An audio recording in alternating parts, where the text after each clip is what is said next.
হরে কৃষ্ণ। কাউকে অন্ধের মতো বিশ্বাস করলে কি হয় জানো? যাকে তুমি অন্ধের মতো বিশ্বাস করবে সেই মানুষটাই তোমাকে একদিন অন্ধ ভেবে ধাক্কা মেরে ফেলে দেবে।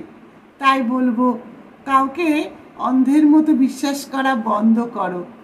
কারণ যাকে বিশ্বাস করবে সেই তোমাকে অন্ধকারে ফেলে দেবে। কারণ এটা কলিযুগ। কলিযুগে কি হয়? মানুষ স্বার্থপর, স্বার্থ ফুরিয়ে গেলে কাউকে চেনে না। আমরা বলি রক্তের সম্পর্ক, ভীষণ টান মায়া, কিন্তু জানো কি, রক্তের সম্পর্ক বলে কিছু হয় না, বিশ্বাসের হয়। যেখানে বিশ্বাস আছে সেখানে অপরিচিতরাও আপন হয়ে যায়, আর যেখানে বিশ্বাস নেই, ভালোবাসা নেই, সেখানে পরিচিতরাও অপরিচিত হয়ে যায়। স্বার্থপরেরা কখনো বদলায় না, তারা তাদের প্রয়োজন অনুসারে নিজেদের খোলসটা বদলে নেয়।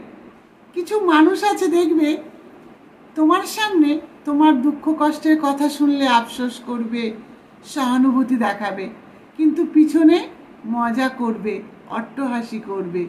তাই বলবো, কাউকে অন্ধের মতো বিশ্বাস করো না।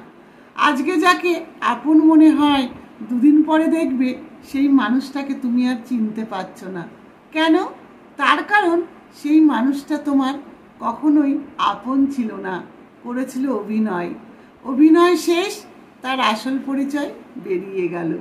হরে কৃষ্ণ।